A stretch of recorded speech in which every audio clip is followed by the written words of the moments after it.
Hello everybody, welcome to Chetan Malik classes. Myself CA Shivali Agarwal. In CA Foundation I am taking law, and in CA Inter I am taking law and audit. So this is our revision series going on. हमने अपना Indian contract act का पूरा revision अपने blood में law blood cells Indian contract के पूरे संभाल लिए हैं. अब जो हमें नेक्स्ट स्टार्ट करना है that is our partnership act. And I am saying all the best to all of you. जो आने वाले पेपर्स हैं मेरे साथ साथ रिवीजन करते चलो, ठीक है. एंड उसके बाद हम लोग फटाफट से मेरे सारे बच्चे मेरे साथ क्या स्टार्ट कर देंगे, इंटर स्टार्ट कर देंगे. हम लोग पेपर्स खत्म होते ही नेक्स्ट वीक में ही अपना इंटर स्टार्ट कर रहे हैं, जिसकी फीस आपको यहाँ पर रिफ्लेक्ट हो रही है. अपने एडमिशंस करा लो जिसको कराने हैं, because this is the fees that is before your exams only. तो आप इसको रजिस्ट्रेशन अपनी करा के मेरे साथ बुक हो जाओ कि मैम हम पेपर्स खत्म होने के नेक्स्ट वीक से ही आपके साथ शुरू कर देंगे पढ़ाई. बाकी सारी चीजें सब कुछ डिटेल डिस्क्रिप्शन बॉक्स में वीडियो है, सर ने उसमें बनाई हुई है. सो अब हमारा रिवीजन किसका स्टार्ट होता है, partnership act 1932. Partnership act 1932. Partnership act में हमारे पास बेटा क्या थी, 3 यूनिट्स थी. सबसे पहली यूनिट हमारे पास क्या आती है, पार्टनरशिप की नेचर ऑफ पार्टनरशिप. जैसे हमने याद है ना कॉन्ट्रैक्ट में किया था, कॉन्ट्रैक्ट में याद है ना क्या किया था कि कॉन्ट्रैक्ट क्या होता है, कैसे बनता है. सिमिलरली तुम मुझे बता सकते हो कि जब दो लोग आपस में पार्टनरशिप करते हैं तो वो पार्टनरशिप कब कहलाई जाती है, वो पार्टनरशिप कब कहलाई जाती है. क्या तुम में से कोई मुझे बता सकता है कि वो पार्टनरशिप कब कहलाई जाती होगी, बताओगे. मैम हमने एक डेफिनेशन करी थी 12th में, उसके बाद फाउंडेशन में भी. when two or more persons agree to do business, share profit and loss, agree to do business, share profit and loss, share profit and loss, where work done by one will be binding on all others. Ma'am यही 5 feature हैं जो हमारे partnership के होते हैं. पहला feature ma'am इस definition से ही निकल के आता है, when 2 or more persons, that means partnership बनाने के लिए 2 लोग चाहिए. अब ये 2 लोग पर्सन होने चाहिए, ध्यान से मेरी बात सुनना, ये 2 लोग पर्सन होने चाहिए, चाहे ये लोग आर्टिफिशियल हो या ये नेचुरल हो. दैट मींस मैम क्या मिस्टर ए पार्टनरशिप में एंटर हो सकते हैं, हाँ. क्या ए लिमिटेड जो आर्टिफिशियल पर्सन है मैम वो पार्टनरशिप में एंटर हो सकता है, हाँ. लेकिन मैम क्या एक फर्म ABC एसोसिएट्स पार्टनरशिप में एडमिट हो सकती है, वो पार्टनरशिप में एडमिट नहीं हो सकती. सो हमें क्या चाहिए, हमें चाहिए 2 persons. हमें क्या चाहिए, हमें चाहिए 2 persons जो अग्री करते हैं, जो अग्रीमेंट बनाते हैं. अगर तुम ये देखोगे इस चार्ट के थ्रू हमारा ये हो जाएगा, ये अमीबा फॉर्म ऑफ बनाया था ना हमने पढ़ते वक्त. 2 और मोर पर्सन पे हमने फोकस दे रखा है कि कंपनी 2 पर्सन है बना सकते हैं, individual mister A mister B 2 person है बना सकते हैं, लेकिन कहीं पर भी फर्म नहीं आ सकती. 2 पर्सन ने अग्री किया है, अग्रीमेंट किया है. मतलब जब भी पार्टनरशिप एग्जिस्टेंस में आएगी, मतलब जब भी पार्टनरशिप बनेगी तो वो मुझे और तुम्हें बनानी पड़ेगी, अग्रीमेंट करना पड़ेगा, चाहे ओरल करें चाहे रिटर्न करें, दोनों में आपस में सहमति होगी तब जाकर पार्टनरशिप बनेगी. बाय बर्थ पार्टनरशिप नहीं बनेगी. तो हम दोनों को क्या करना पड़ेगा, अग्रीमेंट करना पड़ेगा. क्या करने के लिए कि हम बिजनेस करेंगे और उससे प्रॉफिट कमाएंगे. तो अगर बिजनेस चैरिटेबल नेचर का होगा तो प्रॉफिट आएगा ही नहीं. तो बिजनेस में क्या पॉइंट आता है कि जब भी मैं और तुम मिलके बिजनेस कर रहे हैं तो वो सोशल रिलीजियस चैरिटेबल नहीं होना चाहिए. और बिजनेस करने का क्या मतलब होता है, एक रेगुलर नेचर की चीज. मैम रेगुलर नेचर का क्या मतलब होता है, मैं तुम्हें पढ़ाती हूं तो क्या मैं पढ़ाने का बिजनेस करती हूँ, हाँ. लेकिन अगर मैं अपने सन को पढ़ा रही हूँ, अपनी सिस्टर को पढ़ा रही हूँ, तो क्या वो मैं बिजनेस कर रही हूँ, नहीं. एक कंटिन्यूअस नेचर में जो चीज मैं करती हूँ और उससे प्रॉफिट या लॉस करती हूँ वो होता है बिजनेस. अब अगर मैं और सर पार्टनरशिप में हैं तो मेरा किया गया काम सर पे बाइंडिंग होगा और सर का किया गया काम मुझ पे बाइंडिंग होगा। ये फीचर क्या तुम में से कोई बता सकता है कौन सा है फीचर? मैम ये फीचर है म्यूचुअल एजेंसी। मैम ये वो फीचर है जो पार्टनरशिप का मेन फीचर होता है, जिससे मैम पता चलता है कि हाँ ये फॉर्म ऑफ बिजनेस पार्टनरशिप ही है। क्योंकि मैम प्रॉफिट तो कंपनी में भी होता है, प्रॉफिट तो सोल प्रोप्राइटरशिप में भी होता है, लेकिन mutual agency work done by one और work done by all is binding on all, ये किसी और फॉर्म ऑफ बिजनेस में नहीं होता। तो 5 हमारे पास बातें आई। 2 और मोर पर्सन्स अग्रीमेंट करेंगे कि बिजनेस करेंगे, प्रॉफिट एंड लॉस शेयर करेंगे और एक दूसरे का किया गया काम सब पे बाइंडिंग होगा। ये देख लो जरा, मेरे साथ आओ और ये देखो 2 और मोर पर्सन में नेचुरल भी चलेगा, आर्टिफिशियल भी चलेगा, कंपनी चलेगी, फर्म नहीं चलेगी, 2 फर्म्स नहीं बना सकती और माइनर पार्टनरशिप में एडमिट नहीं हो सकता। क्यों नहीं हो सकता माइनर? क्योंकि माइनर की लायबिलिटी अनलिमिटेड होती है क्या? नहीं। माइनर को पर्सनली लायबल करार कर सकते हो क्या? नहीं। कॉन्ट्रैक्ट में पढ़ा था ना, वो कभी पर्सनली लायबल नहीं होता। लेकिन पार्टनरशिप में पार्टनर्स की लायबिलिटी कैसी होती है बेटा? पार्टनरशिप में पार्टनर्स की लायबिलिटी अनलिमिटेड होती है। क्लियर हुई ये बात? अग्रीमेंट करेंगे, partnerships come into existence by agreement. Partnership comes into existence by agreement, not by status. जैसे कि एचयूएफ में पैदा होते ही इंसान एचयूएफ का क्या बन जाता है? को पार्टनर बन जाता है, मेंबर बन जाता है, लेकिन पैदा होते ही तुम किसी के पार्टनर नहीं बन जाते। क्या पार्टनरशिप ओरल भी हो सकती है और रिटर्न भी हो सकती है? हाँ। कब आया था ये एक्ट? 1 अक्टूबर 1932। अग्रीमेंट करेंगे कि बिजनेस करना है, बिजनेस सोशल, रिलीजियस और चैरिटेबल हो सकता है या नहीं हो सकता? नहीं हो सकता। रेगुलर नेचर का होना चाहिए, वो कंटिन्यूअस होना चाहिए। Profit and loss as decided by partners, जो पार्टनर्स ने डिसाइड किया वैसा प्रॉफिट एंड लॉस होगा, अदरवाइज इक्वल रहेगा। अगर कुछ डिसाइडेड नहीं है तो इक्वल रहेगा। और profit sharing is the prima facie evidence. Profit sharing सबसे पहले अगर 2 लोग आपस में प्रॉफिट शेयर करते हैं, तुम क्या कहते हो? पार्टनर्स होंगे, लेकिन जरूरी नहीं है वो पार्टनर्स हो। मैंने और सर ने एक घर बेचा और उससे जो प्रॉफिट आया वो आधा आधा शेयर किया, तुम कहोगे मैम ये तो प्रॉफिट शेयर कर रहे हैं, ये तो पार्टनर्स हैं। ऐसा नहीं है बेटा, हम पार्टनर्स हैं। कंटिन्यूअस नेचर का बिजनेस होना चाहिए, तब हम पार्टनर्स होते हैं। और म्यूचुअल एजेंसी होनी चाहिए। म्यूचुअल एजेंसी का क्या मतलब है? वर्क डन बाय वन और work done by all will be binding on all. Partnership का ट्रू टेस्ट होता है, पार्टनरशिप का ट्रू टेस्ट होता है ये। क्या ट्रू टेस्ट होता है पार्टनरशिप का? Mutual agency. कंक्लूसिव एविडेंस होती है। कहीं तुम्हें दिख गई ना, कहीं तुम्हें दिख गई ना तो तुम क्या कहोगे? जहां तुम्हें दिखेगी वहीं तुम कहोगे हाँ जी म्यूचुअल एजेंसी है ना, तो पार्टनरशिप है। तो ये मेरे 5 फीचर्स वेरी इंपॉर्टेंट हैं। 5 फीचर्स, कोई भी केस स्टडी इस बिजनेस से रिलेटेड आ सकती है। क्या बताते हुए? कंटिन्यूअस नेचर का होना चाहिए बिजनेस, सोशल, रिलीजियस और चैरिटेबल नहीं होना चाहिए। सोशल, रिलीजियस और चैरिटेबल नहीं होना चाहिए।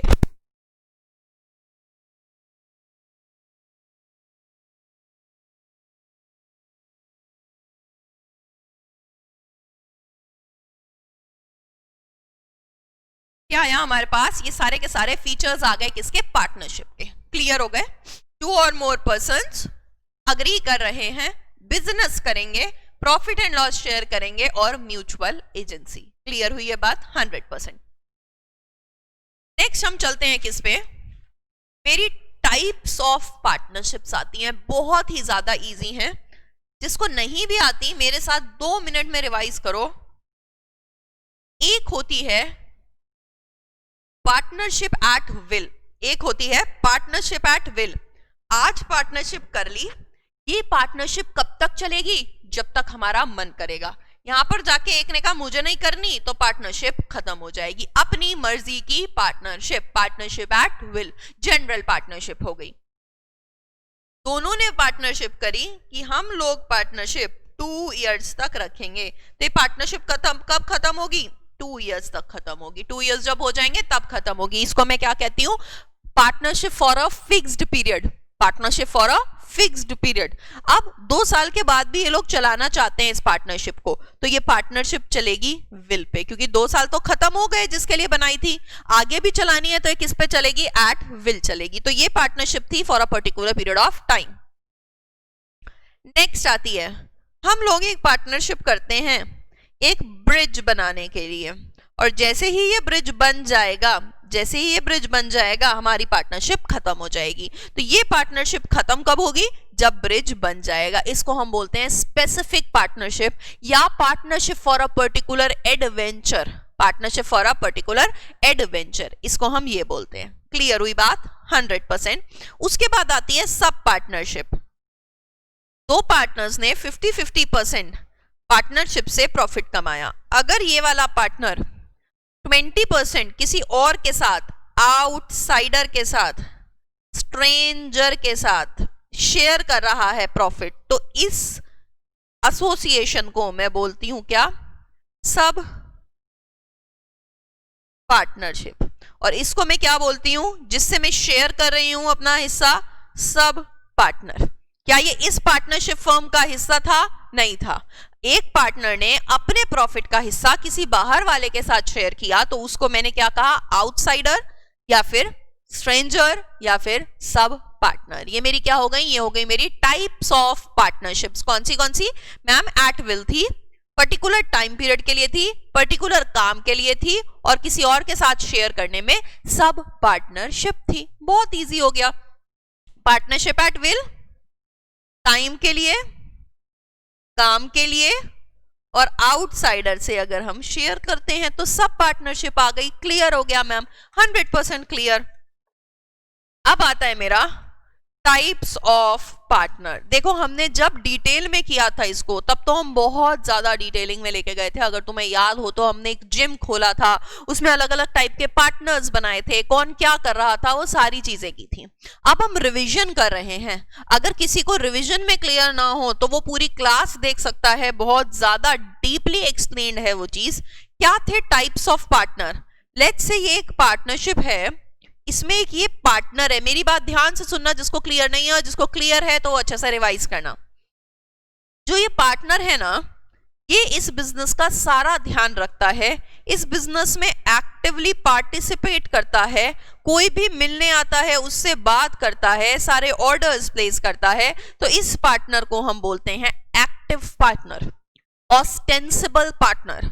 ये एक्टिवली पार्टिसिपेट कर रहा है, ये एक्टिवली पार्टिसिपेट कर रहा है, ये कैपिटल लेकर आता है, ये पीएनएल शेयर करता है, ये लायबिलिटी भी बियर करता है, और क्योंकि पूरी दुनिया को इसके बारे में पता है, तो जब ये छोड़ के जाएगा ना, तो इसको पब्लिक नोटिस भी देना होगा।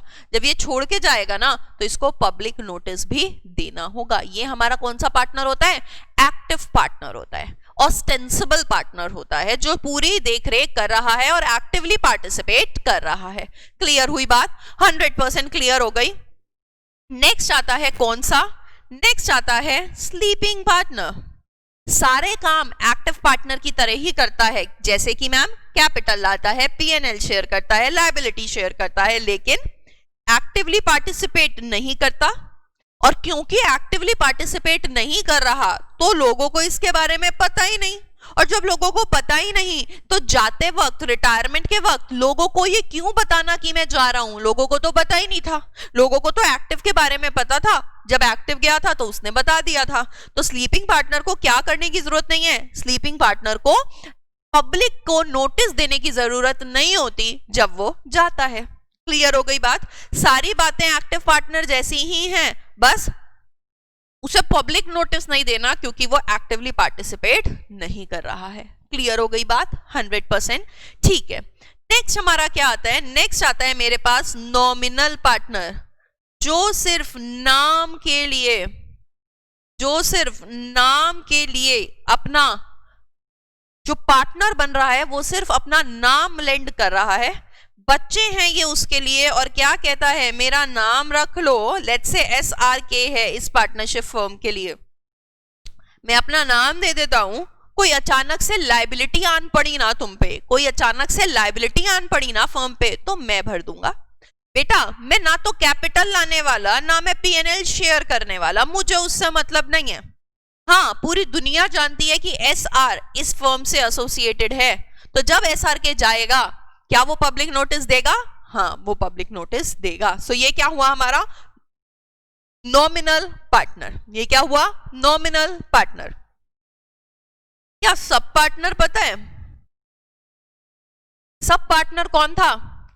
जब एक पार्टनर अपना शेयर किसी आउटसाइडर से शेयर कर रहा था तो उस फॉर्म को हमने बोला था सब पार्टनरशिप, और उस पर्सन को क्या बोला था? सब पार्टनर बोला था। क्लियर है? पार्टनरशिप में कोई आता है नया पार्टनर, इनकमिंग पार्टनर। यहां से कोई जाता है पार्टनर, आउटगोइंग पार्टनर। एक पार्टनर होता है बाय एस्टॉपल, सबसे इंपॉर्टेंट पार्टनर होता है जो हमारा माइंड खराब कर देता है। मैम एस्टॉपल है क्या? मेरी और सर की फर्म में मैं और सर ही पार्टनर्स हैं, लेकिन अंश बार बार ये कहता है कि मैं भी इस फर्म का पार्टनर हूं, डील मुझसे कर लो। मैं भी इस फर्म का पार्टनर हूं, डील मुझसे कर लो, लेकिन वो मेरी फर्म का पार्टनर नहीं है। तो मिस्टर ए ने बिलीव कर लिया कि हाँ अंश भी क्या है? पार्टनर है, और उससे डील कर ली। तो ये पार्टनर क्या असलियत में पार्टनर हुआ? नहीं, इसने एस्टॉपल किया, इसने वो शो किया जो कि असलियत में है नहीं। कल को 10,000 रुपए फीस के अंश को दे दिए तो एक इस पे केस करेगा, फर्म पे या अंश पे? फर्म पे केस करेगा। This is known as partner by estoppel. Active, actual, ostensible partner, sleeping partner, dormant partner, nominal partner, partner for profits only, जो सिर्फ प्रॉफिट्स के लिए लाए जाते हैं, पार्टनर बाय होल्डिंग आउट या एस्टॉपल, जो सिर्फ शो कर रहा है मैं पार्टनर हूं, incoming partner, outgoing partner, and बेटा हमारा sub partner. Incoming, outgoing and हमारा सब पार्टनर। क्लियर हुई ये बात? तो ये हमारे पास 8 तरीके के पार्टनर्स आ गए। कौन से पार्टनर्स आ गए? क्या तुमसे पूछेंगे टाइप्स ऑफ पार्टनर्स कौन से हैं? Rarely asked question, but still अगर पूछ लिया जाता है तो क्या बताओगे कौन से टाइप्स ऑफ पार्टनर्स होते हैं? Ma'am active partner, sleeping partner, active partner, sleeping partner, nominal partner और partner for profits only. Nominal partner और partner for profits only. Sub partner, estoppel partner, sub partner, estoppel partner, incoming partner, outgoing partner. 8 marks का नहीं आएगा, 4 पूछते हैं तो 4 बता देना। लास्ट में क्वेश्चन आ सकता है तुमसे, direct question, which is partnership deed क्या होती है? What is partnership deed? जब दो लोग पार्टनरशिप का अग्रीमेंट करते हैं और उसे लिख लेते हैं, रिटन पार्टनरशिप अग्रीमेंट करते हैं, उसे हम बोलते हैं पार्टनरशिप डीड। मैम ये लिखकर क्यों कर रहे हैं हम लोग अग्रीमेंट? लिखकर इसलिए कर रहे हैं हम लोग अग्रीमेंट, सो दैट, हम लोग इसलिए लिखकर कर रहे हैं सो दैट सारी चीजें यहां लिखी हुई होंगी। कौन कितना कैपिटल लाएगा, कितना प्रॉफिट शेयर करेगा, पार्टनर्स के नाम क्या है, कब से पार्टनरशिप स्टार्ट करी है, कैपिटल कितना है, प्रॉफिट शेयरिंग कितनी है, सब इस डीड में लिखा होगा, सो दैट फ्यूचर में जाके क्या ना हो, फ्यूचर में जाकर कोई भी किसी भी प्रकार का डिस्प्यूट पैदा ना हो। तो written form of partnership is known as partnership deed. मर्जी है बनाओ, नहीं बनानी मत बनाओ। क्लियर हो गई है बात? तो ये मेरी आई तुम्हारे साथ यूनिट 1 ऑफ पार्टनरशिप एक्ट। अब हम यहां पर क्या लिख लेते हैं बेटा, अपना 1 पेज क्रक्स बनाना है ना। पार्टनरशिप एक्ट 1932, इसकी मेरे पास क्या आई बेटा? यूनिट 1। कितनी बातें मिली यूनिट 1 में मुझे? 1 फीचर्स थे मेरे पास, 5 फीचर्स मेरे पास आई। टाइप्स ऑफ पार्टनरशिप्स कितनी? 4। Types of partners 8।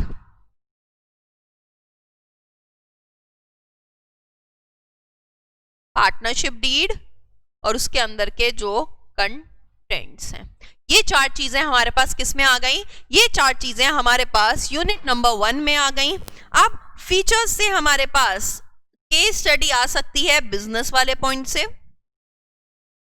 Types of partnerships easy topic, types of partners easy topic. Partnership deed से मेरे पास डायरेक्ट क्वेश्चन आ सकता है। पार्टनरशिप डीड से मेरे पास क्या आ सकता है? डायरेक्ट क्वेश्चन आ सकता है। क्लियर हो गई बात? 100% क्लियर। सो विद दिस हमारी यूनिट 1 ऑफ पार्टनरशिप एक्ट आज कंप्लीट होती है। इसको अच्छे से रिवाइज करना, कोई डाउट हो तो 8448466058 पर भेजना, कि स्टडी लिखकर भेजना, कोई इशू हो तो पूछना। और अब मिलते हैं पार्टनरशिप की नई यूनिट के साथ। Till then take care, bye bye, just keep your cells activated and keep studying law. Bye bye guys.